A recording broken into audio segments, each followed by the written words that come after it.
بسم الله الرحمن الرحيم. ومن أحسن قولا ممن دعا إلى الله وعمل صالحا وقال إنني من المسلمين. إن الذين فتنوا المؤمنين والمؤمنات ثم لم يتوبوا فلهم عذاب جهنم ولهم عذاب الحريق.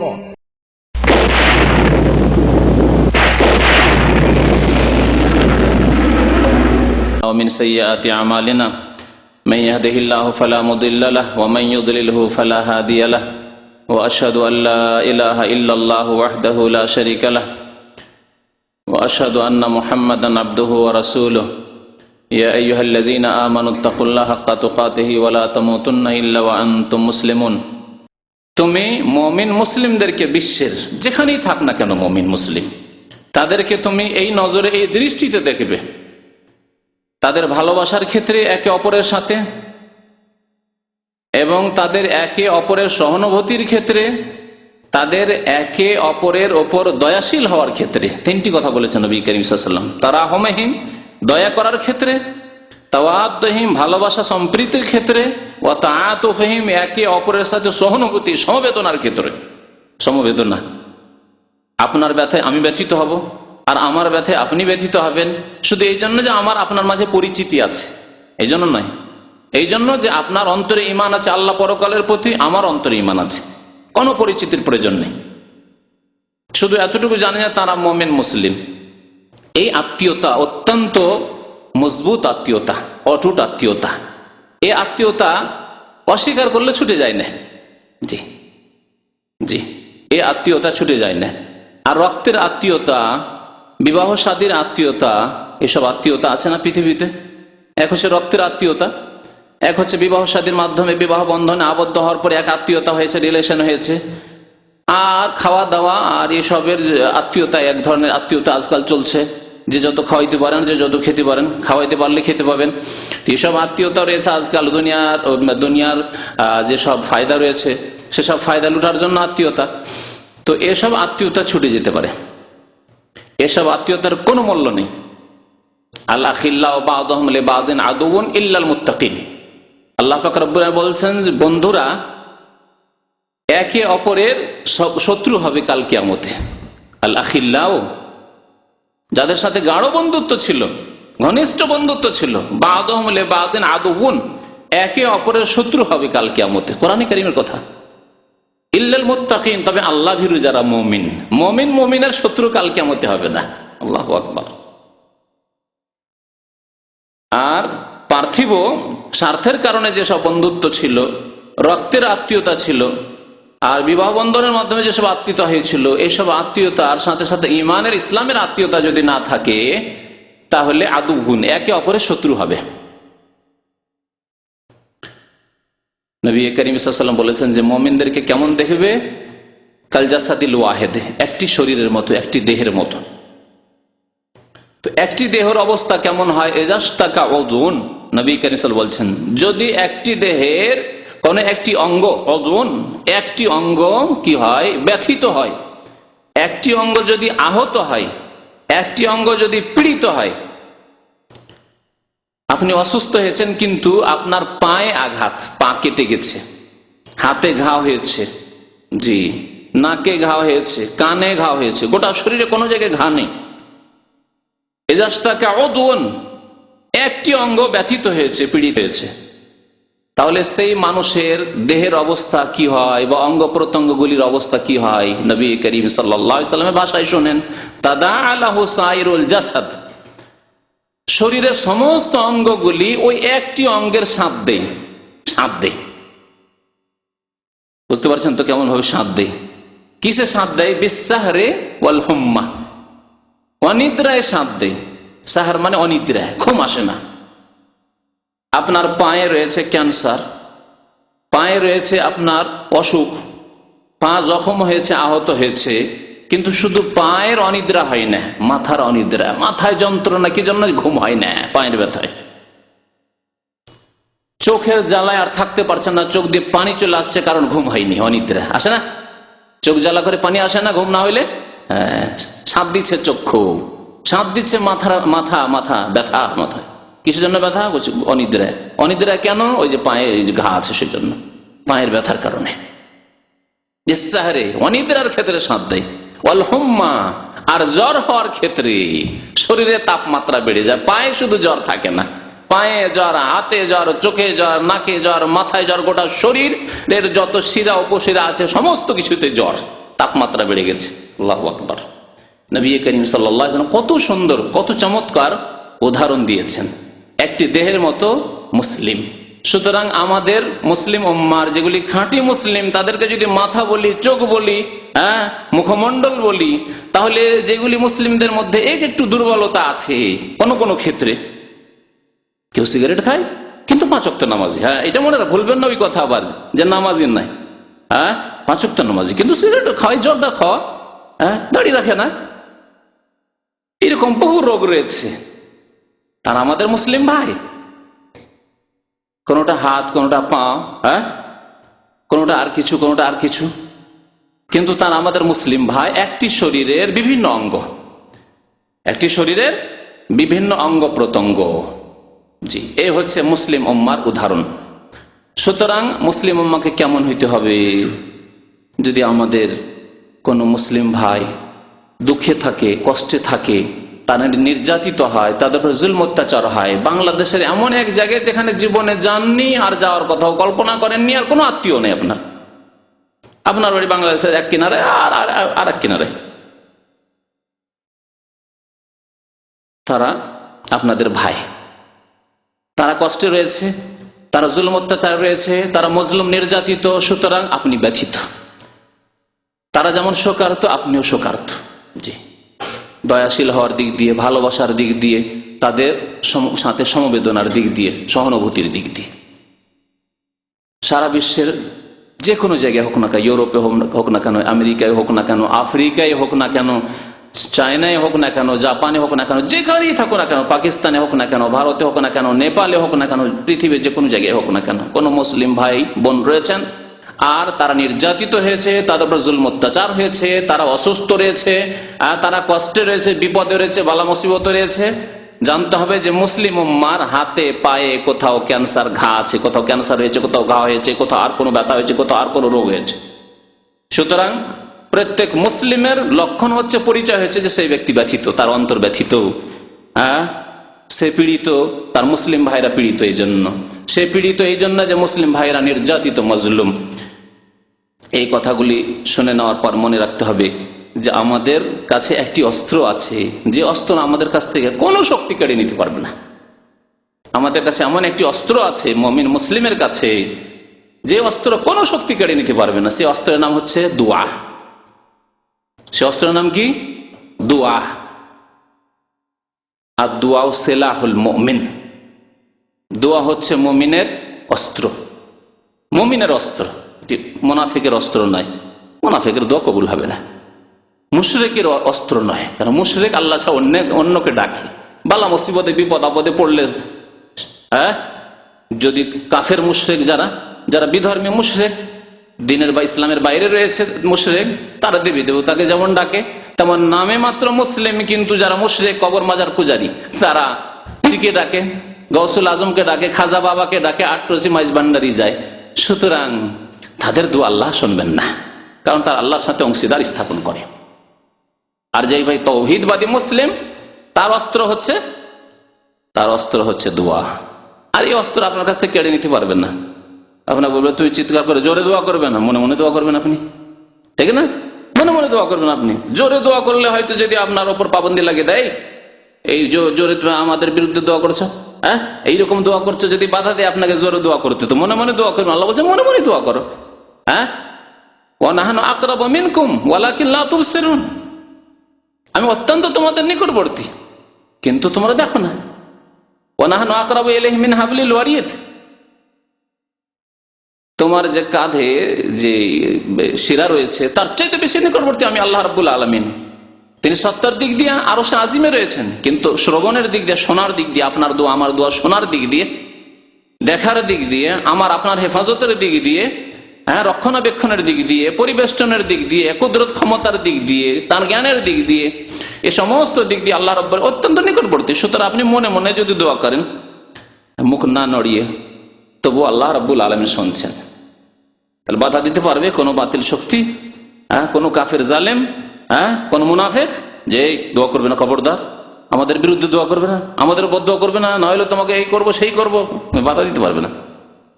তারপরে যদি জবান নড়াইতে, মনে মনেও জবান নড়াইতে না দেয় আপনাকে, এইরকম পাহারা দিয়ে রাখে, তাহলে মন আল্লাহ আলিমুম বিজাতিস সুদূর, অন্তর্যামী। তো অন্তর থেকে যদি আল্লাহ পাকের কাছে দোয়া করেন, মন শুধু দোয়া করছে, আপনার জবানও নড়াইতে পারছেন না, তবু আল্লাহ জানছেন যে আপনি কি চাইছেন আল্লাহ পাক রব্বুল আলামিনের কাছে। চিন্তা করতে পেরেছেন?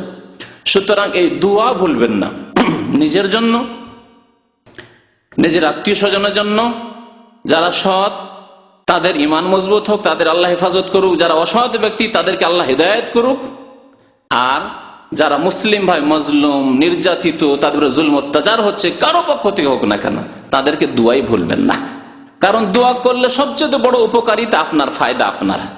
মুসলিম শরীফের হাদিসে রয়েছে, নবী করিম সাল্লাল্লাহু আলাইহি ওয়াসাল্লাম বলেছেন, বান্দা যখন কোনো মুসলিম ভাইয়ের জন্য তার চোখের আড়ালে দোয়া করে, সামনাসামনি নয়, সামনাসামনিও প্রয়োজনে দোয়া করতে পারেন, কিন্তু সামনাসামনির দোয়ার চাইতে চোখের আড়ালের দোয়াই ইখলাস রয়েছে, আন্তরিকতা রয়েছে।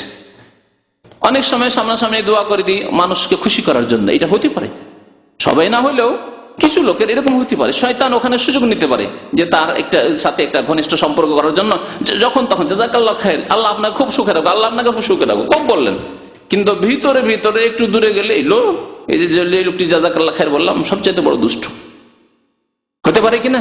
হতে পারে। বিশেষ করে আপনার মালিক আর বস যদি হয়, তো সামনে তো কাজ নেওয়ার জন্য জাযাকাল্লাহ খায়র, আপনি খুব ভালো মানুষ, আল্লাহ আপনাকে খুব ভালো রাখো, আল্লাহ আপনাকে দীর্ঘায়ু করুক। আর যখন একটু দূরে চলে গেছে, এই যে বললাম না কে ভালো ভালো দোয়া, এক নম্বরে শয়তান খবিস হতে পারে। কিন্তু চোখের আড়ালে যে মুসলিম ভাইয়ের জন্য দোয়া করছেন, এতে রয়েছে আন্তরিকতা, ইখলাস রয়েছে। তো চোখের আড়ালে সেই মুসলিম ভাই বোনেরা আপনার সামনে নেই, তাদের জন্য দোয়া করছেন আপনি, আল্লাহ তাদের তুমি হেফাজত করো, আল্লাহ তাদের জুলম দূর করো, তাদের উপর যে বালা মুসিবতে বিপদ আপদ এসছে তা দূর করে দাও, আর তাদের উপর যারা জুলম অত্যাচার করেছে আল্লাহ তাদের সর্বনাশ করো, তাদেরকে ধূলিসাৎ করো। এই দোয়া যদি করেন তো তাড়াতাড়ি করে দোয়া কবুল হয়ে যায়, চট করে আল্লাহ পাক রব্বুল আলামিন আরশে আজিমে দোয়া পৌঁছে যায়। এবং ফেরেশতাগণ কি বলেন জানেন? ফেরেশতারা বলে, হে বান্দা, তুমি মুসলিম ভাইদের জন্য দোয়া করলে, তোমার দ্বীনী ভাইয়ের জন্য দোয়া করলে, ওয়ালাকা বিমিসলিন, আল্লাহ তোমাকে যেন সেই রকমই দান করেন। তুমি যেমন তাদের জন্য হেফাজতের দোয়া করলে, তাদের জন্য সুরক্ষার দোয়া করলে, তাদের জন্য নিরাপত্তার দোয়া করলে, আল্লাহ যেন তোমাকে তাই দান করেন, ওয়ালাকা বিমিসলিন। সুতরাং দোয়া করে সবচেয়ে বড় লাভবান হচ্ছেন আপনি, আর আপনি মুসলিম ভাইয়ের হক আদায় করছেন দোয়া করে। আল্লাহ পাক রব্বুল আলামিন জালেমকে ছেড়ে দেন না, ওয়ালা তাহসাবান্নাল্লাহা গাফিলান আম্মা ইয়ামালুয যালিমুন। আল্লাহ বলছেন, তুমি ধারণা করিও না হে নবী, তুমি ধারণা করিও না এই ধারণা যে আল্লাহ পাক রব্বুল আলামিন জালেমদের কর্মকাণ্ড থেকে অনবহিত, গাফিল, অচেতন, খেয়াল করেননি আল্লাহ পাক রব্বুল আলামিন, জানেন না, না সবকিছুই জানেন, এবং ছেড়ে দিয়েছেন একবারে, তাদেরকে ধরবেন না, জালেমদেরকে ছেড়েই রাখবেন চিরকাল, না, কখনো না। ওয়ালা তাহসাবান্নাল্লাহা গাফিলান, আল্লাহকে গাফিল মনে করিও না। আমরা অনেক সময় গাফিল থাকি। আপনার 2-3 ছেলে আছে, 5টা ছেলে মেয়ে আছে, এক ছেলে অন্য ছেলের উপরে জুলম অত্যাচার করেছে, মারামারি করেছে, আপনাকে খবরই দিল না, আপনার স্ত্রীর খবর দিল না, ভাই বোনে খবর দিল না, জানালো না, যে জানালে আব্বা এসে ওকে মার দিবে, থাক। তাহলে আপনি গাফিল থেকে গেলেন কিনা? গাফিল থেকে এই জুলম হয়তো এক ছেলের উপরে, এক মেয়ের উপরে জুলম করেছে আরেক ভাই, বা কেউ থেকেই গেল ওই জুলম। আল্লাহ পাক রব্বুল আলামিন গাফিল কি জানেন না? তিনি যে কার উপরে জুলম হলো আর কে জুলম অত্যাচার করলো আল্লাহ ভালো করে জানেন। ওয়ালা তাহসাবান্নাল্লাহা গাফিলা আম্মা ইয়ামালুয যালিমুন, জালেমরা যা করছে সে সম্পর্কে আল্লাহকে গাফিল মনে করিও না তোমরা। তবে আল্লাহ পাক রব্বুল আলামিন যে প্রতিশোধ নেন না, অনেক জালেমকে দেখছি 10 বছর 20 বছর 30 বছর বা সারা জীবনটাই জুলুম অত্যাচার করে চলে গেল, কিছুই হলো না তার। রাজত্ব করে যদি রাজত্বে থাকে, নেতৃত্বে থাকে, নেতৃত্ব করে চলে গেল, দীর্ঘদিন সে রাষ্ট্রপতি থাকলো আর প্রধানমন্ত্রী থাকলো, তো এই থাকলো সেই থাকলো, কিছুই হলো না তার দুনিয়াতে। অনেকে ধোঁকা খেয়ে যায় এখানে। পয়সাওয়ালা থাকলো, সারা জীবনে এরকম পয়সাওয়ালার খুব সুখে চলে গেল, কিছুই হলো না লোকটির। এত জুলুম অত্যাচার করলো রে, এত খুন করলো রে, এত নির্যাতন করলো, জুলুম অত্যাচার করলো মুসলিমদের উপর, কিছুই হলো না লোকটির। এখানে দুর্বল ইমানের লোকেরা, যাদের দূরদৃষ্টিটা নেই, যারা দূর থেকে চিন্তা করে না, কোরআন এবং হাদিস সম্পর্কে ভালো জ্ঞান নেই, আল্লাহর হিকমত সম্পর্কে যাদের জ্ঞান নেই, তারা ভাবে যে আল্লাহ তো কিছুই করলো না, ছেড়েই দিলেন এই লোকগুলিকে। না, আল্লাহ বলছেন ইন্নামা ইউআখিরুহুম, আল্লাহ তাদের শাস্তি দিতে বিলম্ব করেন, কখনো অল্প বিলম্ব করেন, কখনো বেশি বিলম্ব করেন। শেষ বিলম্ব আল্লাহ পাক রব্বুল আলামিন কতটুকু, লিয়াউমিন তাশখাসু ফীহিল আবসার, যেই দিন মালাকুল মউত পৌঁছে যাবে আর মৃত্যুর পরোয়ানা চলে আসবে ওই জালেম কাফের মুনাফিকের কাছে, সেই দিন পর্যন্ত আল্লাহ পাক রব্বুল আলামিন বিলম্ব করেন, তারপরে আর বিলম্ব করেন না। তাহলে আমাদের ঈমান, আখিরাত, পরকাল, কবরের জীবন, বারজাখী জীবন, পরলৌকিক জীবন, এইসব জীবন সম্পর্কে ঈমানকে মজবুত করতে হবে যে আল্লাহ যদি দুনিয়াতে নাও ধরেন, আমার এই লোকটি এত টাকা বেঈমানি করে চলে গেল, আল্লাহ তাকে সারা জীবন ধরল না, লোকটি এরকম সুখেই থেকে গেল, আর আমার এত টাকা বেঈমানি করে খেয়ে থেকেই গেল, আল্লাহ ধরলেন না লোকটিকে, এরকম কথা ভাববেন না। লিয়াউমিন তাশখাসু ফীহিল আবসার, আল্লাহ হয়তো তার মরণ পর্যন্ত ছাড় দিয়ে রেখেছেন, হতে পারে। আবার আল্লাহ ধরেও নিতে পারে নগদে নগদে, 2, 4, 5 বছর, 10 বছরের মধ্যে, 20 বছরের মধ্যে ধরে নিয়ে দেখেন আলহামদুলিল্লাহ আপনার এত টাকা আত্মসাৎ করেছে, আপনার উপরে এই জুলুম অত্যাচার করেছে, আপনি সুখী মাশাআল্লাহ, আর দেখা গেল যে সে সর্বনাশ, তার ছেলে মেয়েরা সর্বনাশ, তার পরিবার সর্বনাশ, সব একবার ছিন্ন ভিন্ন হয়ে গেছে, পথের ফকির হয়ে গেছে। এরকম কি দেখেন না দৃষ্টান্ত, নজরে আসে না? 2টি নজিরও বলবো আপনাকে। সূরা ইব্রাহিম আয়াত নম্বর 42 আল্লাহ সাবধান করেছেন, যেমন এখানে জালেমদেরকে, এই আয়াতে জালেমদেরকে দেখো জুলুম অত্যাচার করিও না, কারণ আল্লাহ তোমার থেকে গাফিল নন, আল্লাহ কখন যে তোমাকে ধরে নেবে রে জালেম তুমি জানো না। এক আর তেমনি মজলুম, যা নির্যাতিত, অন্যান্য মুসলিম মুমিন ভালো মানুষ, তাদেরকে সান্ত্বনা দেওয়া হয়েছে যে হে মুসলিম, হে মুমিন, তোমরা ভাবিও না যে আল্লাহ তোমাদের অবস্থা দেখেন না, আল্লাহ তোমাদের উপরে জুলুম অত্যাচার কোনো জালেম করলে আল্লাহ প্রতিশোধ নেবেন না, এই কথা ভাবিও না। জি, একদিকে মুমিন ভালো মানুষদেরকে সান্ত্বনা দেওয়া হয়েছে, আর আরেকদিকে জালেমদেরকে সতর্ক সাবধান করা হয়েছে। নূহ আলাইহিস সালামের কথা নেন। নূহ আলাইহিস সালাম কতদিন তার জাতিকে ইসলামের দাওয়াত দিয়েছিলেন? 950 বছর। 2 বছর, 4 বছর, 10 বছর নয়। আমরা 2, 4, 10 বছরের জালেমকে আল্লাহ যদি অবসর দিয়ে দেয়, জালেম এত বড় জুলুম করলো রে, এত লোককে খুন করলো রে, এত নির্যাতন করলো, তারপরেও আল্লাহ কিছুই করলেন না, তা আমাদের ইমান দুর্বল হয়ে যায়, আমরা নিজের ইমানে সন্দিহান হয়ে যায়। সুবহানাল্লাহ, 950 বছর। আজকালকার জামানার যদি মানুষকে ধরা হয়, তাহলে 950 বছরের মধ্যে 50-60 বছর বয়স, আমাদের 70 বছরের বেশি যায় না, তাহলে 15 পিঢ়ি আমাদের মতো 15 পিঢ়ি পার হয়ে গেছে। কে 15 পিঢ়ি মুখস্থ রাখেন? আপনার বাবার নাম, দাদার নাম, এই করে করে কারো মুখস্থ নেই। তাহলে আমাদের মতো মানুষের 15 পিঢ়ি পার হয়ে গেছে শুধু নূহ আলাইহিস সালামের জামানায়, শুধু ইসলামের দাওয়াত দিত ওই জাতিগুলিকে, ওই লোকগুলিকে।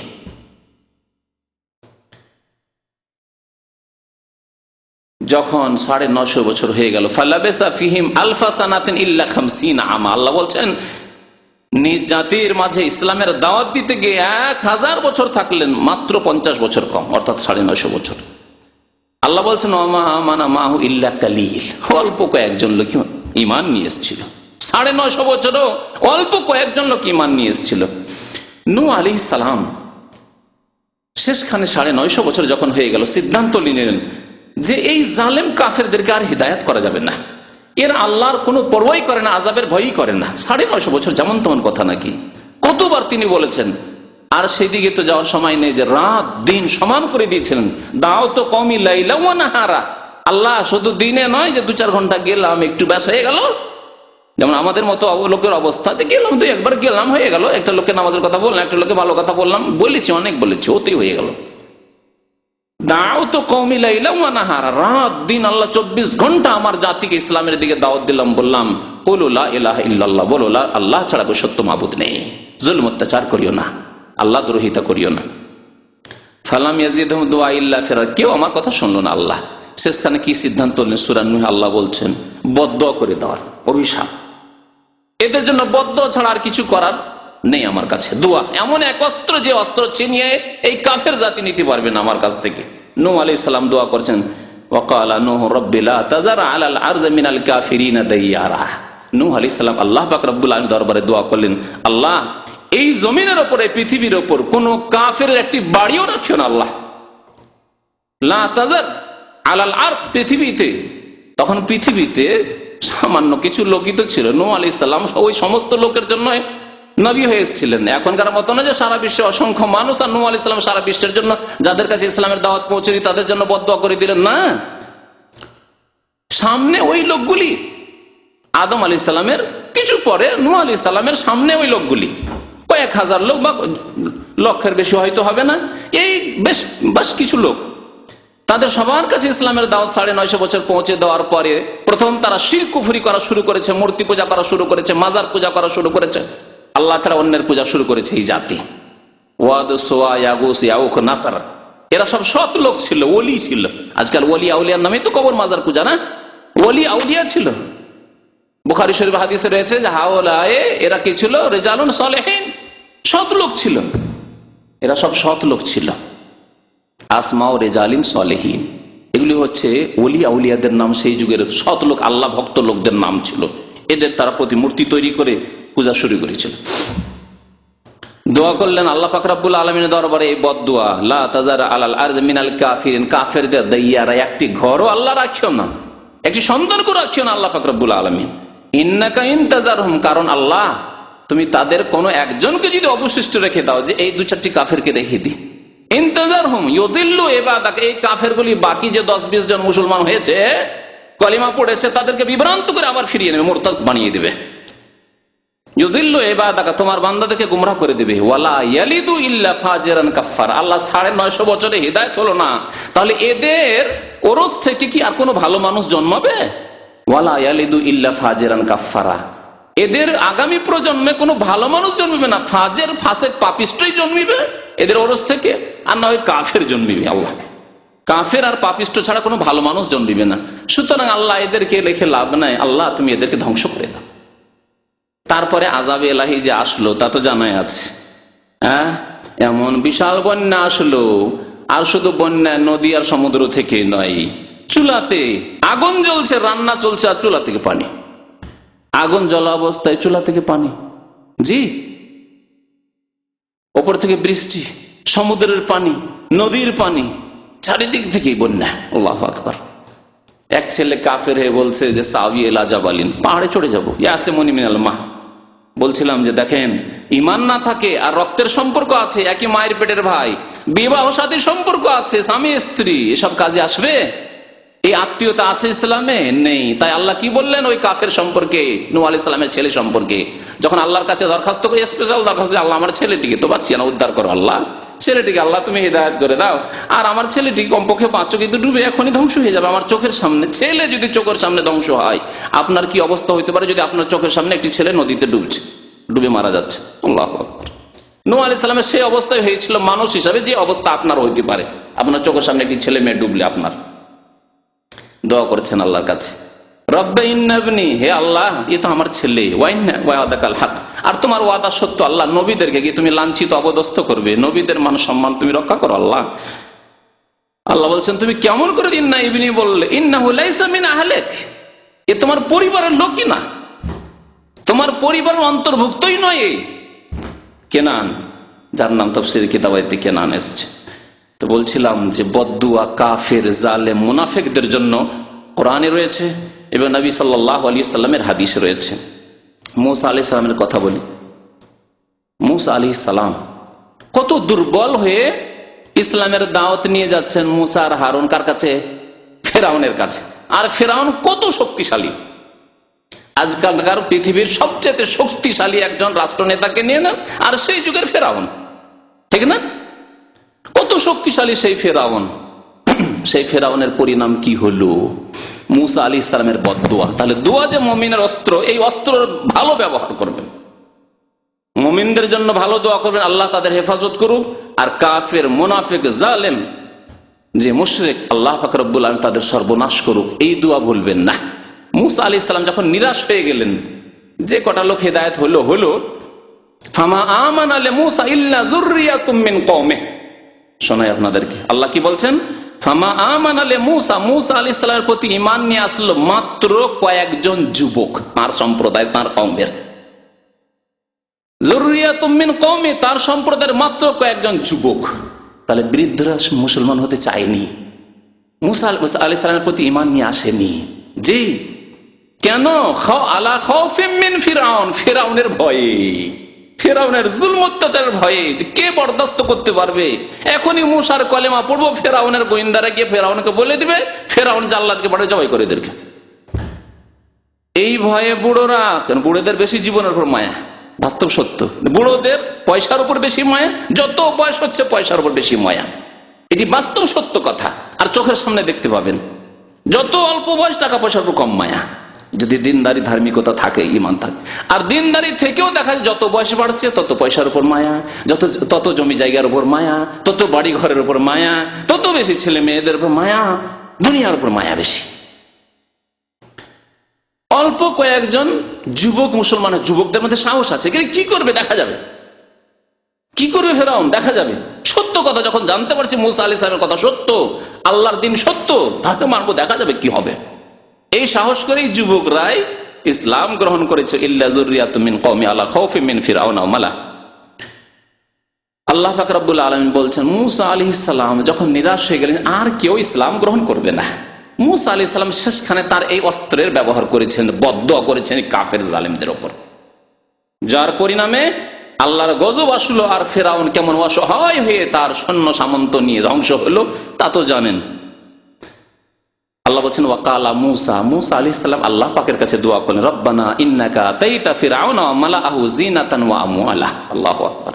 হে আল্লাহ, হে আমার রব, তুমি ফিরআউনকে আর ফিরআউনের মন্ত্রীদেরকে, মালাহু তার মন্ত্রী পরিষদকে, তার পার্লামেন্টের মেম্বারদেরকে কি দিয়েছো আল্লাহ? দুনিয়ার জাঁকজমকপূর্ণ জীবন দিয়েছো, জিনাতান জাঁকজমকপূর্ণ জীবন দিয়েছো, তাদের হাইফাই জীবন দিয়েছো।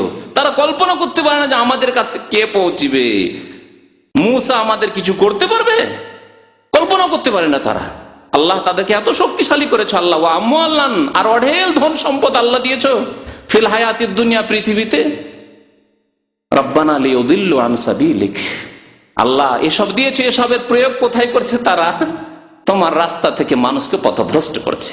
কারণ প্রভাবশালী লোকের কথা শুনবে, মন্ত্রীর কথা হাজার হাজার লোক শুনছে, রাষ্ট্রপতির কথা হাজার হাজার লোক শুনছে, প্রধানমন্ত্রীর কথা হাজার হাজার লোক শুনছে, যে আপনার পার্টির বড় বড় কমরেডর রয়েছে বা বড় বড় যারা রয়েছে ওই রকম নেতা, যে কোনো পার্টি, তাদের কথা হাজার হাজার লোকেরা শুনছে। আজকে ধর্মঘট, চাকা চলবে না, দেখেন না।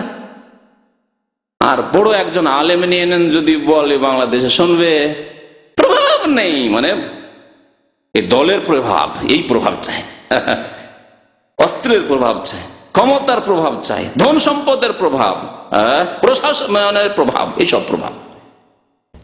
দোয়া করছেন মুসা আলাইহিস সালাম, লিয়ুদিল্লু আন সাবিলিক, আল্লাহ এদেরকে ধন সম্পদ দিয়েছো, মান সম্মান দিয়েছো, লিয়ুদিল্লু আন সাবিলিক, এরা অসংখ্য মানুষকে পথভ্রষ্ট করেছে আল্লাহ। তাদের কথায় ইসলাম নিয়ে আসার জন্য আসছে, আর তাদের কথায় পড়ে গিয়ে আবার ফিরে যাচ্ছে, বা তাদের ভয়ে আর ইসলাম গ্রহণ করতে চাইছে না।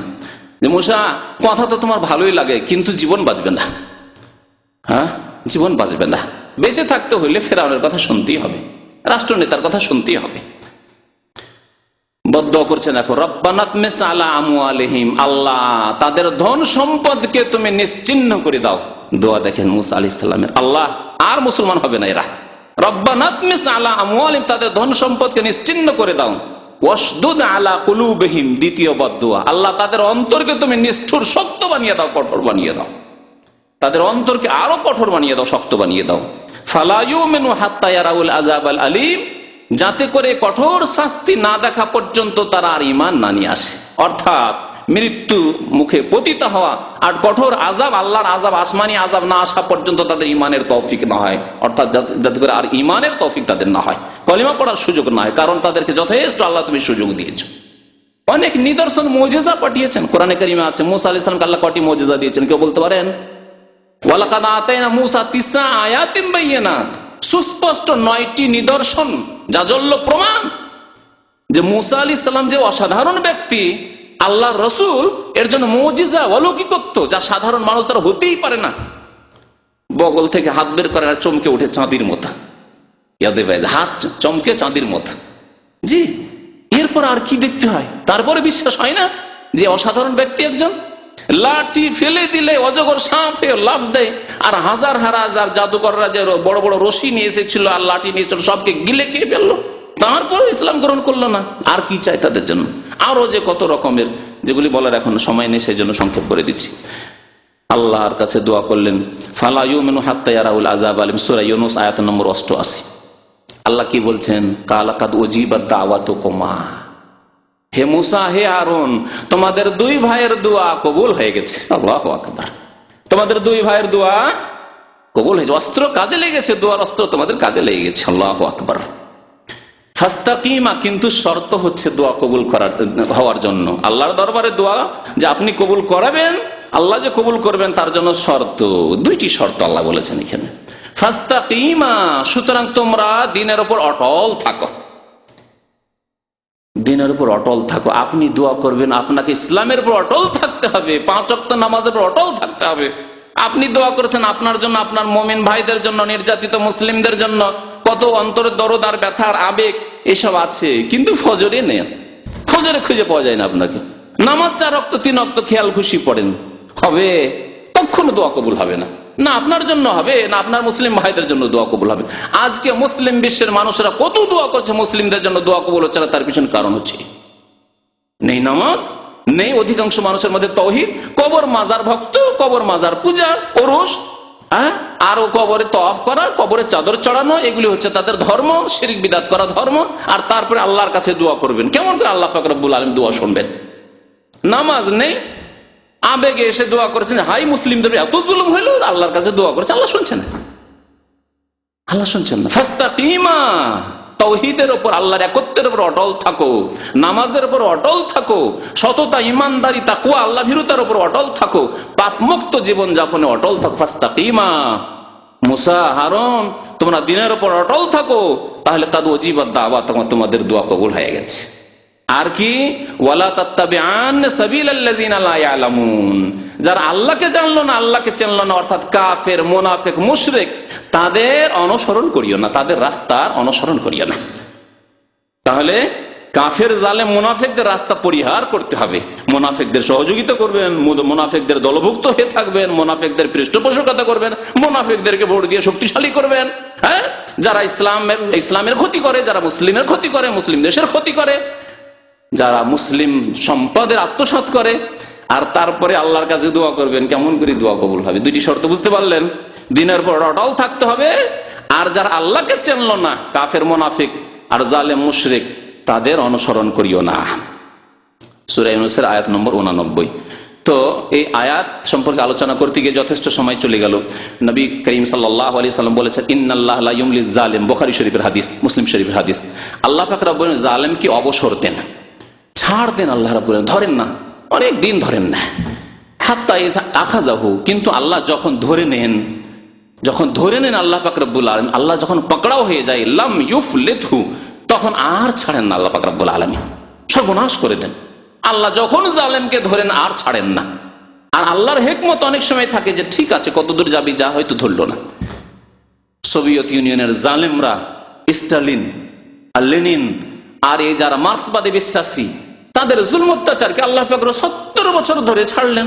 তাদের মধ্যে অনেক জালেমগুলি মারা গেছে, আল্লাহ তাদেরকে মারার পরেই ধরেছেন, তাদের জীবদ্দশা ধরেননি, কিন্তু তাদের সন্তানদেরকে, তাদের সন্তানের সন্তানদেরকে এমন করে ধরলেন যে আল্লাহ পাক ছিন্ন ভিন্ন করে রেখে দিলেন।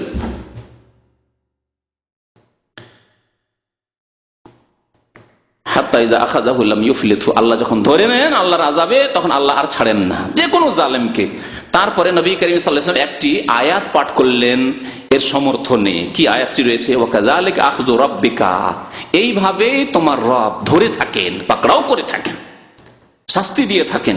এদা আখাযাল কোরা, যখন কোন জনপদ, জনবস্তি, গ্রাম, শহরের লোকজনকে, মানুষকে যখন আল্লাহ আযাবে ধরেন, তখন এইভাবেই ধরেন। ওয়াহিয়া জালেমা, সেই দেশের লোকেরা, সেই গ্রামের লোকেরা, সেই শহরের লোকেরা যখন জুলম অত্যাচারে লিপ্ত হয়, ইন্না আখযাহু আলীমুন শাদীদ, নিশ্চয় আল্লাহ পাক রব্বুল আলামিনের পাকড়াও অত্যন্ত শক্ত, কঠোর। জি, নবী করিম সাল্লাল্লাহু আলাইহি সাল্লাম তাঁর জীবদ্দশায় মুসলিম ভাইদের জন্য, যারা মুজলুম নির্যাতিত, তাদের জন্য দোয়া করেছেন, আর যারা জুলুম করেছে, জালেম যারা, তাদের উপর বদদোয়া করেছেন। বুখারী শরীফে হাদিসে রয়েছে, আবু হুরায়রা রাদিয়াল্লাহু তাআলা আনহু বর্ণনা করেছেন, নবী করিম সাল্লাল্লাহু আলাইহি সাল্লাম কুনুতে নাজিলা করতেন। কানা রাসূলুল্লাহ সাল্লাল্লাহু আলাইহি ওয়াসাল্লাম হিনা ইয়ারফাউ রাসাহু, যখন রুকু থেকে মাথা উঠাতেন নবী করিম সাল্লাল্লাহু আলাইহি ওয়াসাল্লাম, ইয়াকুলু সামিআল্লাহু লিমান হামিদা, বলতেন সামিআল্লাহু লিমান হামিদা রব্বানা ওয়া লাকাল হামদ। ইয়াদউ লিরিজালিন, তারপরে বেশ কিছু মানুষের নাম ধরে ধরেও দোয়া করতেন। তাহলে প্রয়োজনে নাম ধরে ধরে মুসলিম ভাইরা যদি নির্যাতিত হন, নাম ধরেও দোয়া করা যেতে পারে, জাতির নাম ধরে, এমনকি ব্যক্তির নাম ধরেও দোয়া করা যেতে পারে, দেশের নাম ধরেও দোয়া করা যেতে পারে, যে আল্লাহ অমুক দেশের মুসলিম ভাইদেরকে উদ্ধার করো জুলম অত্যাচার থেকে, অমুক অমুক মুসলিম ভাইদেরকে উদ্ধার করো। জি, দোয়া করা যেতে পারে। ফায়ুসাম্মিহিম বিআসমাইহিম, তাদের নাম ধরে ধরে নবী করিম সাল্লাল্লাহু আলাইহি ওয়াসাল্লাম দোয়া করতেন, কারণ তারা ইসলাম গ্রহণ করার পরে মদিনায় হিজরত করে চলে আসতে চেয়েছিল। মক্কায় তারা ইসলাম গ্রহণ করেছিলেন, কমজোর দুর্বল মানুষ ছিলেন, অসহায় মানুষ, আর তারা হিজরতের চেষ্টা করেছিল, রাস্তায় তারা ধরা পড়ে গেছিল। বাড়ি থেকে বেরিয়ে মদিনার উদ্দেশ্যে আসছিলেন, কাফেররা ধরে নিল। কাফেররা তো নবী সাল্লাল্লাহু আলাইহি ওয়াসাল্লামকে ধরার চেষ্টা করেছিল কিনা, আবু বকর সিদ্দিককে ধরার চেষ্টা করেছিল রাদিয়াল্লাহু তাআলা আনহু, কিন্তু তারা সোর পাহাড়ের গুহায় 3 দিন থাকলেন, তারপরে আল্লাহ পাক রব্বুল আলামিন সহিহ সালামতে পৌঁছে দিলেন। কিন্তু বেশ কিছু সাহাবী তারা রাস্তায় ধরা পড়ে গেছিলেন।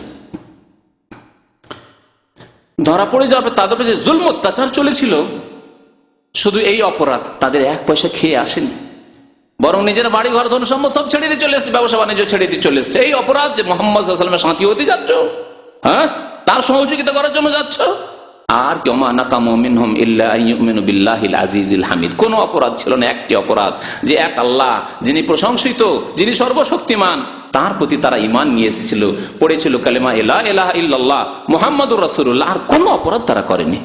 আল্লাহ সূরা বুরুজে বলেছেন মাজলুমদের কথা, মুসলিম মাজলুম যাদের জুলম অত্যাচার হচ্ছে শুধু ইসলামের কারণে, তারা অন্য কোন অপরাধ করেছে?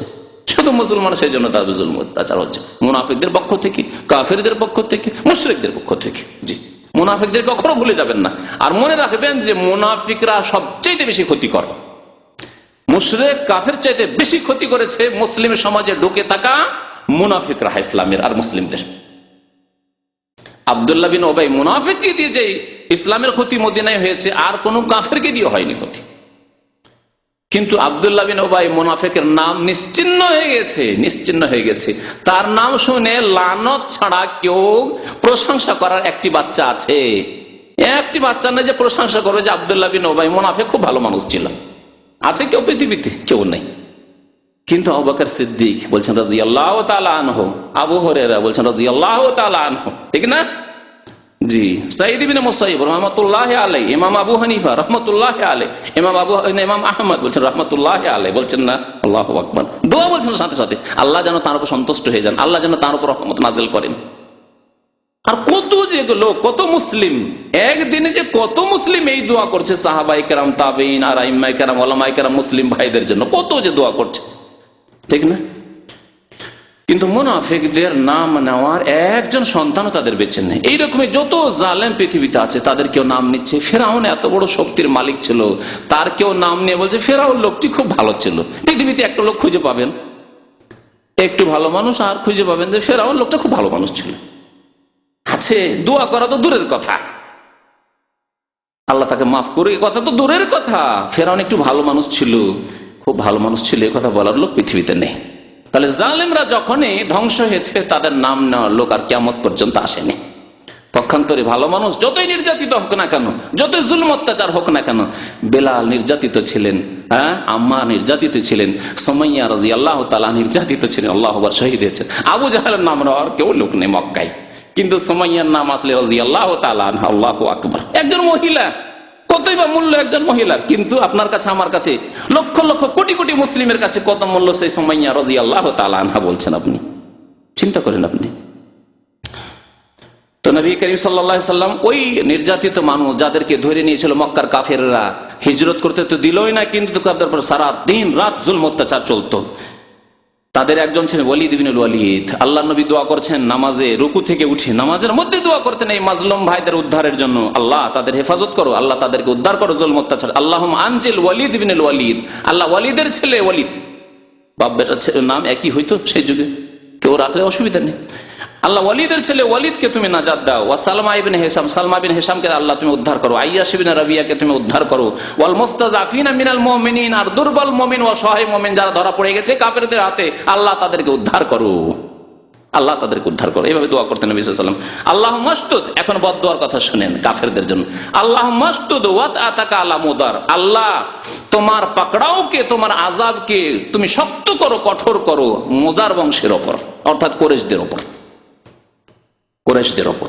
ওয়াজআলহা আলাইহিম সিনিনা কাসিনি ইউসুফ, আর তাদের উপর দুর্ভিক্ষ নাযিল করো ইউসুফ আলাইহিস সালামের জামানায় যে 7 বছরের দুর্ভিক্ষ হয়েছিল, সেই রকম দুর্ভিক্ষ তুমি নাযিল করো। যেই দোয়া, এই বদদোয়া করা নবী করিম সাল্লাল্লাহু আলাইহি সাল্লামের, এমন দুর্ভিক্ষ আসলো এই মক্কায়, মক্কার আশেপাশে, যে কিছুই খেতে পেত না, গাছের ছাল বাকল পর্যন্ত খেয়ে ফেলেছিল, গাছের পাতা খেয়ে ফেলেছিল, এই অবস্থা হয়েছিল তাদের। আর মজার একটি গোত্র ছিল, তাদের সাথে সম্পর্ক এই কুরাইশদেরও বংশীয় সম্পর্ক, আর মজার বিশেষ করে একটি গোত্র যারা নাজ এলাকায় থাকতো, তাদের উপর বদদোয়া করেছেন নবী করিম সাল্লাল্লাহু আলাইহি ওয়াসাল্লাম বিশেষ করে। আর একটি হাদিসে এই কথাটি একটু বিস্তারিত রয়েছে। কুরাইশরা যখন নবী করিম সাল্লাল্লাহু আলাইহি ওয়াসাল্লামের নাফরমানি করলো, দা আলাইহিম বিসিনিনা কাসিনি ইউসুফ, আল্লাহ তাদেরকে ধ্বংস করো, তাদের উপর দুর্ভিক্ষ নাযিল করো ইউসুফ আলাইহিস সালামের জামানার 7 বছরের দুর্ভিক্ষের মতো। ফাআসাবাহুম কাহতুন ওয়া জাহদুন, তাদের ওপর এত দুর্ভিক্ষ নাযিল হলো, হাত্তা আকালুল ইজাম, হাড় হাড্ডি পর্যন্ত খেয়েছে, মৃত জানোয়ারের, গরু, উট, আর ওই ছাগল, দুম্বা, এসবের যে মরা মরা জানোয়ারগুলি যে হাড্ডি থাকে, পচা সড়া পুরনো হাড্ডি, সেই হাড্ডিগুলি খেয়েছে। ফাজাআলা রাজুলু ইয়ানজুরু ইলা সামাই, খোদার তাড়নায় আকাশের দিকে যখন দেখতো তো চোখে ধোঁয়া ধোঁয়া নজর হইতো। যারা খুব অনাহারে থেকেছে তখন চোখে দেখতে পাবেন না, অপর দিকে ধোঁয়া ধোঁয়া মনে হবে, দেখতে পাবেন না আপনি। এরকম কারো হয়নি সেজন্য হয়তো বুঝতে পারেন না, কিন্তু এরকম যদি হয় তাহলে বুঝতে পারবেন। তো তারা আকাশের দিকে যখন দেখতো, ফায়ারা মা বাইনা ওয়া বাইনা কাহাইয়াতিদ দুখান মিনাল জাহাদ, খিদার তাড়নায় তারা দেখতো যে ধোঁয়া ধোঁয়া, আকাশের দিকে শুধু ধোঁয়া ধোঁয়া। আল্লাহ পাক রব্বুল নাযিল করলেন তখন ফারতাকিব ইয়াওমা তা'তিস সামাউ বিদুখানিম মুবিন, আকাশে স্পষ্ট ধোঁয়া দেখতে পাবে তোমরা, সেই আযাবের তোমরা প্রতীক্ষা করো, অপেক্ষা করো। আল্লাহ আয়াত নাযিল করলেন, ইয়াগশান নাস হাযা আযাবুন আলীম, এই তোমাদের জন্য কঠোর শাস্তি, দুনিয়ার শাস্তি ছিল। তারপরে এরা যখন এইরকম আযাব আসলো, নবী করিম সাল্লাল্লাহু আলাইহি ওয়াসাল্লামকে এসে ধরে নিলেন যে হে মুহাম্মদ, তোমার বদদোয়া লেগে গেছে। কাফের, কিন্তু বিশ্বাস হয়েছে যে মুহাম্মদ সাল্লাল্লাহু আলাইহি ওয়াসাল্লামের বদদোয়া লেগে গেছে। নবী করিম সাল্লাল্লাহু আলাইহি ওয়াসাল্লামকে এসে তারা ধরলো যে ইয়া মুহাম্মদ, আমাদের জন্য দোয়া করেন, আপনার আত্মীয়, আপনার বংশ আমরা, আর এত কষ্ট পাবো, দুর্ভিক্ষ থাকবো, অনাহারে থাকবো, আপনাকে কি ভালো লাগছে? একটু দোয়া করেন, আমরা ভুল স্বীকার করছি, আমরা ভুল করেছি, অন্যায় করেছি, ভুল স্বীকার করলো। নবী করিম সাল্লাল্লাহু আলাইহি ওয়াসাল্লাম দোয়া করলেন, ফাকিলা লাহু ইয়া রাসূল ইস্তাসকি লিমুদার, এদের জন্য একটু আল্লাহর কাছে পানি চান, বৃষ্টি কামনা করেন, ফাইন্না কাদ হালাকা, ধ্বংস হয়ে গেল, এরা মরে সব শেষ হয়ে যাবে।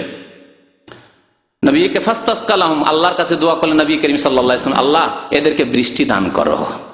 ফাসুকু, বৃষ্টি হলো। ফানাজালাত ইন্নাকুম আয়েদুন, তোমরা আবার এই পাপের দিকে ফিরবে, এখন তো তোমরা ভুল স্বীকার করছো, কিন্তু আবার পাপের দিকে তোমরা ফিরবে। তারপরে যখন একটু সচ্ছলতা আসলো, ফালাম্মা আসাবাতুমুর রাফায় আদু ইলা হালিহিম, একটু সচ্ছলতা আসার পরে, একটু খেতে যেমনই পেয়েছে, আবার বিরুদ্ধাচরণ শুরু করেছে, শত্রুতা শুরু করেছে মুমিন মুসলিমদের।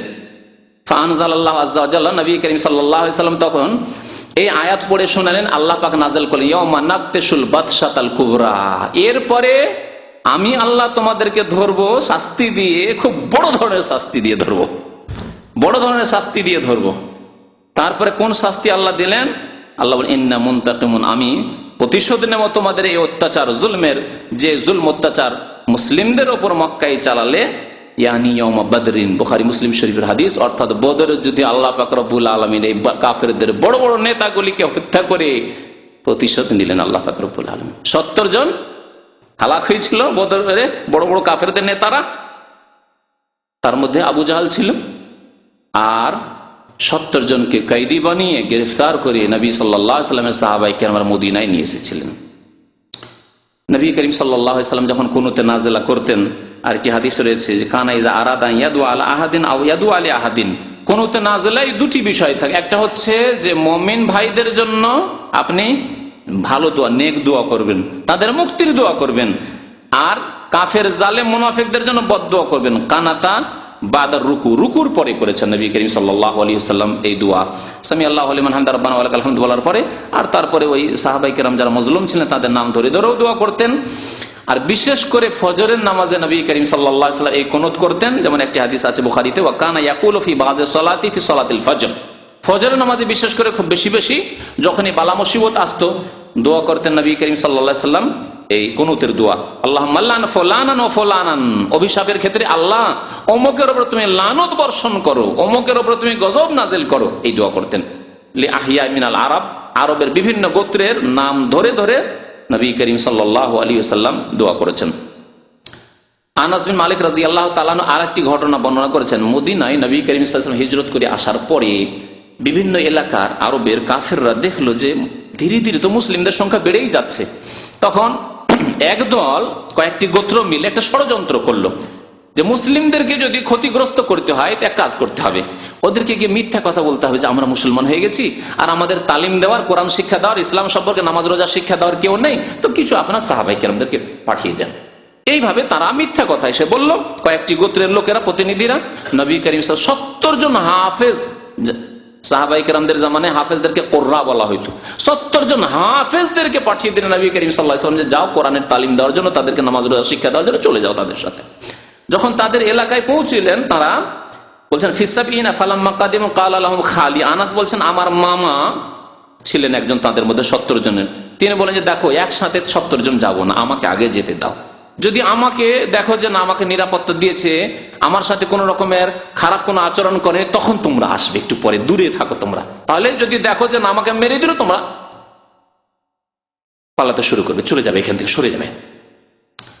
ফাইন আম্মানুনি হাত্তা উবাল্লিগুহুম আন রাসূলিল্লাহ সাল্লাল্লাহু আলাইহি ওয়াসাল্লাম, যদি আমাকে নিরাপত্তা দিয়ে দেয়, ওয়া ইল্লা কুনতুম কারিয়ুম মিন্নি, কাছেই থাকবে, ফাতাকাদ্দামা ফাআম্মানুহু, তারা তো চালাক, কাফেরদের ষড়যন্ত্র খুব, মানে এই সব ষড়যন্ত্র, শয়তানি ষড়যন্ত্র কাফের মুনাফিকরা খুব বেশি করতে পারে। প্রথম একজনকে নিরাপত্তা দিল যাতে অন্যরা চলে আসে। যখন 70 জন চলে এসছে তখন এক এক করে হত্যা করা শুরু করলাম, একজনকে ইঙ্গিত করল মারো। যখন এই প্রথম ব্যক্তিকে হত্যা করে ফাতানাহু ফাআনফাযা ফাকাল আল্লাহু আকবার ফুজতু ওয়া রাব্বিল কাবা, যেমনই তাকে আঘাত করেছে অস্ত্র দিয়ে তিনি বলছেন আল্লাহু আকবার ফুজতু, আমি কামিয়াব হয়ে গেছি, ওয়া রাব্বিল কাবা, কাবার রবের কসম, আলহামদুলিল্লাহ আমি শাহাদাত পাচ্ছি, শাহাদাত বরণ করছি। সুম্মা মালু আলা বাকিয়াতা সাফাকাতালুহুম, সমস্ত 70 জন সবাইকে হত্যা করে দিয়েছিল এই কাফেররা। একজন ছিলেন আমর ইবনে উমাইয়া দমরি, অন্য রিওয়ায়াতে রয়েছে তিনি একটু ল্যাংড়া ব্যক্তি ছিলেন, অক্ষম ছিলেন, তো পেছন দিকে ছিলেন। তিনি দেখলেন যে এদেরকে কতল করা শুরু করেছে, পাহাড়ের আড়ে হয়ে সরে পড়েছেন। তিনি বেঁচে এসে নবী করিম সাল্লাল্লাহু আলাইহি সাল্লামকে খবর দিয়েছেন, ইয়া রাসূলুল্লাহ 70 জন হাফেজকে পাঠিয়েছিলেন, সবাইকে তারা জবাই করে দিয়েছে, আমি কোন রকম বেঁচে এসেছি। তার আগে আল্লাহ পাক রব্বুল আলামিন ওয়াহী নাযিল করে দিয়েছেন। এই 70 জন সাহাবায়ে কেরামকে যখন এই কাফেররা ষড়যন্ত্রকে হত্যা করে, বিশ্বাসঘাতকতা করে, তখন তারা দোয়া করেছেন যে হে আল্লাহ আমাদেরকে তো হত্যা করেই দিল এরা, আল্লাহ যদি তোমার নবীকে জানিয়ে না দাও তো এরা আবার ধোঁকা দিয়ে যাবে, আর নবীকে বলবে যে আরো কিছু লোক দেন, আরো অনেকে মুসলমান হয়েছে, তাদের তালিম দেওয়ার জন্য আরো লোকের দরকার, এইভাবে অনেক লোককেই তারা খুন করে দিবে। আল্লাহ তোমার বাল্লিগ আন্না নবিয়াকা, তোমার নবীকে আল্লাহ তুমি ওহী দিয়ে জানিয়ে দাও। এই ব্যক্তি যে নাজাত পেয়ে যাচ্ছেন, এক ব্যক্তি তার মদিনা পৌঁছার আগে আল্লাহ পাক রব্বুল ওয়াহী নাযিল করে নবী করিম সাল্লাল্লাহু আলাইহি সাল্লামকে জানিয়ে দিয়েছেন। নবী সাল্লাল্লাহু আলাইহি সাল্লাম দীর্ঘ 1 মাস, কোন রিওয়ায়াতে 40 দিন ধরে এই বদদোয়া করেছেন কাফেরদের ওপর, আর মুমিনদের জন্য দোয়া করে। এত শোকে তিনি শোকার্ত হয়েছিলেন যে হাজনা হুজনান শাদীদান, অত্যন্ত শোকার্ত হয়েছিলেন। নিজের পরিবার, নিজের ছেলে মেয়ে ইন্তেকালেও এত শোকার্ত হননি নবী করিম সাল্লাল্লাহু আলাইহি ওয়াসাল্লাম। ফাদা আলাইহিম 40 সাবাহান, একটি হাদিস রয়েছে 40 দিন ধরে নবী করিম সাল্লাল্লাহু আলাইহি ওয়াসাল্লাম এদের উপর বদদোয়া করেছিলেন।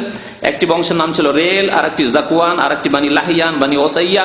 নবী করিম সাল্লাল্লাহু আলাইহি ওয়াসাল্লাম বলেন আল্লাযিনা আসাউল্লাহ ওয়া রাসূলুহু, আল্লাহ এরা আল্লাহ এবং রাসূলের নাফরমানি করেছে, আল্লাহ তুমি তাদেরকে ধ্বংস করো।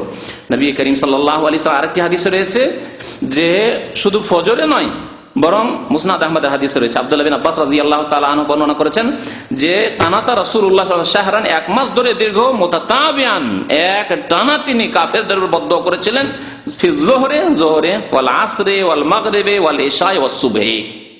তাহলে এই হাদিস দ্বারা আমরা জানতে পারলাম যদি প্রয়োজন হয় যে মুসলিমদের উপর খুব বেশি জুলুম অত্যাচার চলছে, তো 5 ওয়াক্ত নামাজে আমরা মুমিন ভাইদের জন্য দোয়া করতে পারবো।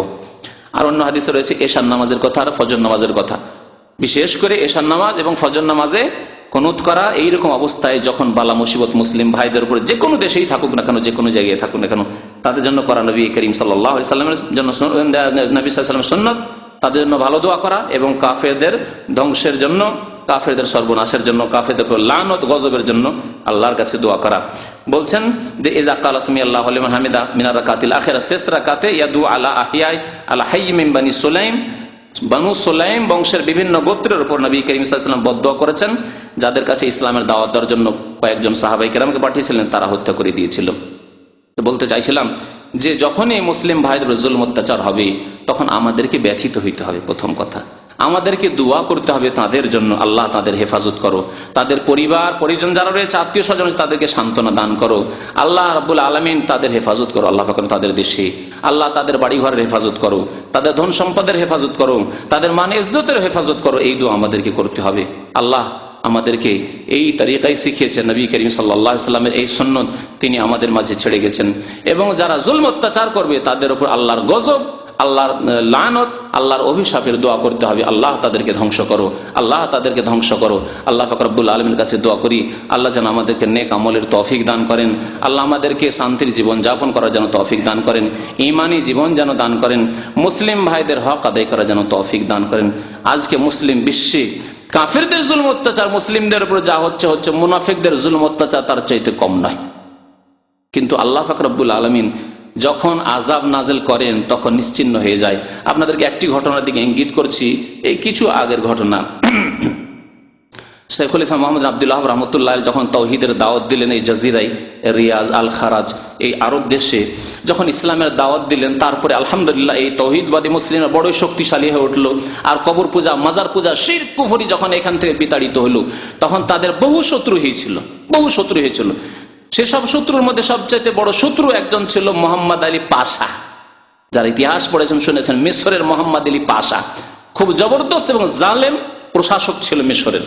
এই মোহাম্মদ আলী পাশা তার ছেলে ইব্রাহিম পাশাকে পাঠালো যে যাও ছেলে, তুমি যাও, তোমাকে নিযুক্ত করছে সেনাপতি, প্রধান সেনাপতি হিসাবে, আর যাও রিয়াজে গিয়ে, রিয়াজের সেই মহল্লার নাম দিরইয়া, এখনো সেই দিরইয়া মৌজুদ রয়েছে রিয়াজ, যাও সেখানে গিয়ে আলে সৌদ, এরা জালেম, এরা সন্ত্রাসী, আজকাল যেমন বলা হচ্ছে যে এরা সন্ত্রাসীর নাম দিয়ে দেন, বাস হয়ে গেল, সবকিছু হালাল তখন তার। আর এরা বাগী, এরা রাষ্ট্রদ্রোহী, এরা হচ্ছে কাফির, এরা হচ্ছে বিধর্মী, এরা আল্লাহকে ভালোবাসে না, রসুলকে ভালোবাসে না, আমাদের কবর মাজার পূজারীরা বলে। তাদেরকে একবারে ধুলিসাৎ করে এসো। ইব্রাহিম পাশা জালেম মোহাম্মদ আলী পাশার আদেশে আসলো। আসার পরে যারা জীবন্ত ছিল তাদেরকে তো মেরেছিল। বড় বড় আলেম ওলামা, বড় বড় আল্লামা, যাদের অনেক কিতাব রয়েছে, কিতাবে তাওহীদের ভাষ্য রয়েছে, এই মোটা কিতাব রয়েছে, তাইসিরুল আজিজুল হামিদ, সুলাইমান আব্দুল্লাহ রহমতুল্লাহ আলাইহি, তাকে দাঁড় করে সবার সামনে দাঁড় করে গুলি করে তার গোটা শরীরকে ঝাঁঝরা করেছিল।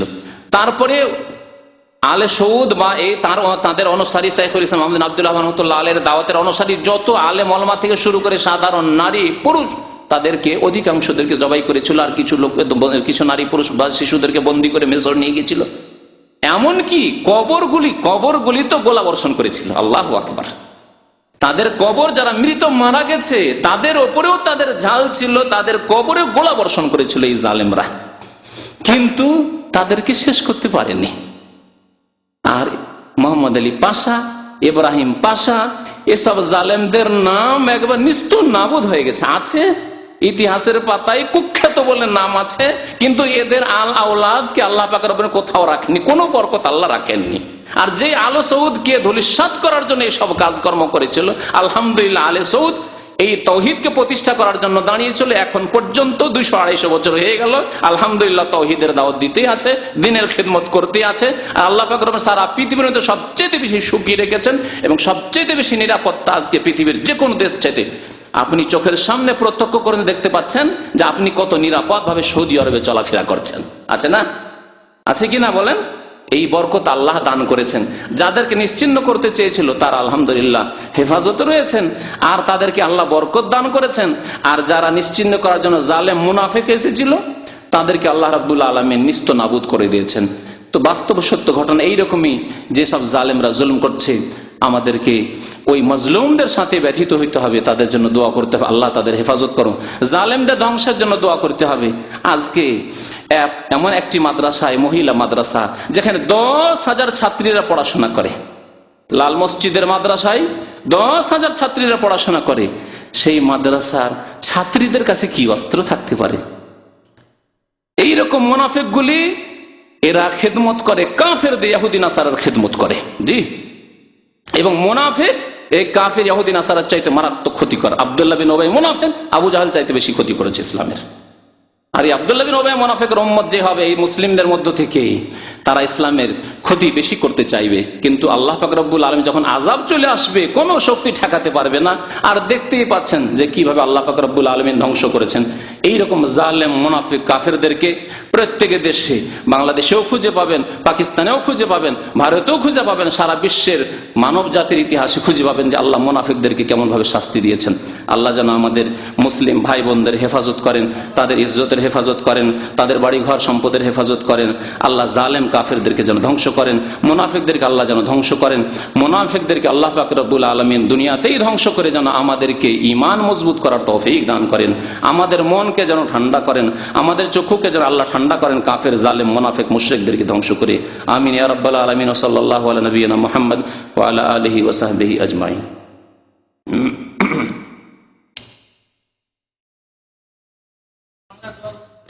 হ্যাঁ, বাংলা কি নামাজের মধ্যে? না, নামাজের মধ্যে নয়, নামাজের মধ্যে করবেন না, নামাজের মধ্যে না করে কুনুতে আরবিতে বেশ কিছু দোয়া আছে, যে দোয়াগুলো 2-3টে দোয়া মুখস্থ করে নেন।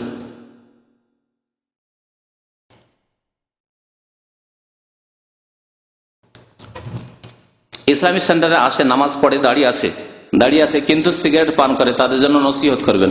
আল্লাহ যেন সেসব ভাইদেরকে হেদায়েত করেন যারা এই হারাম জিনিস খাচ্ছেন। হারাম খেলে দোয়া কবুল হয় না, আর সিগারেট খাওয়া হারাম, তারপরে দোয়া করবেন, দোয়া কবুল হবে না। কথা বুঝতে পেরেছেন? আর আমার 1.5 ঘন্টা একটা বক্তব্য আছে সিগারেট সম্পর্কে। 12টি আয়াত আর 14টি মনে হয় হাদিস রয়েছে তাতে, বা 15টি হাদিস রয়েছে। সুতরাং ওই বক্তব্যটি শুনবেন, আর ইমান তাজা হবে, সিগারেট হারাম ছেড়ে দেবেন। সিগারেট হারাম। আর আজকাল মেডিকেল ডাক্তাররাও বলছে যে মদের চাইতে বেশি সিগারেট জাতীয়, তামাক জাতীয় জিনিসের ক্ষতি। বিয়ের দেন মোহরের হকদার কে? স্ত্রী নাকি তার বাবা?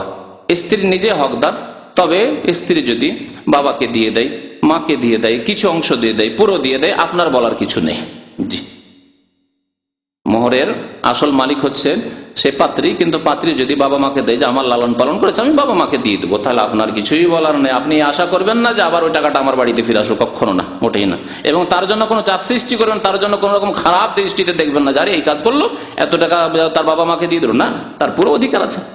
18 বছর 20 বছর ধরে মেয়ে মানুষ করেছে, যদি বাবা মাকে দিয়ে দেয় যে আমার আব্বা আমার আল্লাহর পরে হক আছে, আমি আমার মোহরের টাকা আমার বাবা মাকে দিয়ে দিলাম, ভালো করেছে সে। বাবা মার খেদমতের আল্লাহ সুযোগ দিবে কি দিবে না, স্বামীর বাড়ি গিয়ে আসতে দিবে না, বাবা মার খেদমতের সুযোগ দিবে না, এই সুযোগে আলহামদুলিল্লাহ আমি আমার বাবা মার খেদমত করে দিই, অসুবিধা কি আছে? নেওয়া বদ অভ্যাস হয়ে গেছে না, হিন্দুদের মতো ওই পণ নেওয়া আর যৌতুক নেওয়া অভ্যাস হয়ে গেছে, সেই জন্য মনে হচ্ছে রে এই কেমন কথা হইল যে ওর বাবাকে দিয়ে দিবি, আপনার কি অধিকার আছে তাতে?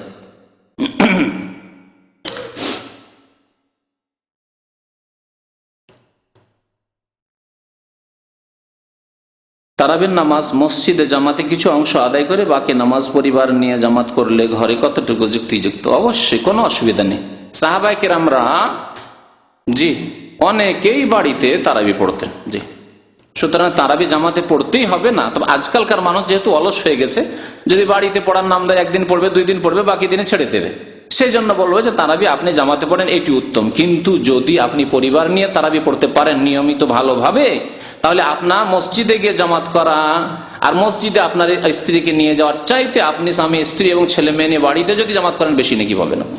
তারাবির ফরজ না, ফরজটা পড়ে আসতে হবে মসজিদে, আপনাকে ফরজটা পড়ে আসার পরে আর কিছু অংশ কেন, পুরো তারাবি আপনি আপনার স্ত্রী আপনার ছেলে মেয়েদেরকে নিয়ে পড়েন, পেছনে করে, কাতারে পাশে নিয়ে নয় আবার। তো এইভাবে বাড়িতে তারাবি পড়লে বেশি নাকি পাবেন ইনশাআল্লাহ। কিন্তু পড়ার মতো পড়তে হবে, গাফিলতি করলে হবে না। 2-4 দিন পড়লেন, মাঝে মাঝে ছেড়ে দিন। আচ্ছা এই রাতে পড়লাম আর কালকে ওই রাতে পড়বো, আর ওই রাতে জাগতেই পারলেন না, সারি খেতে খেতে ফজর হয়ে গেল, তো আপনার নেকি থেকে মহরুম হয়ে যাবেন। সুতরাং যেটা আপনার জন্য ভালো হয় সেটা করবেন। জি, শেষ। সাল্লাল্লাহু আলা নবিয়িনা মুহাম্মদ ওয়া আলা আলিহি ওয়া সাহবিহি আজমাইন।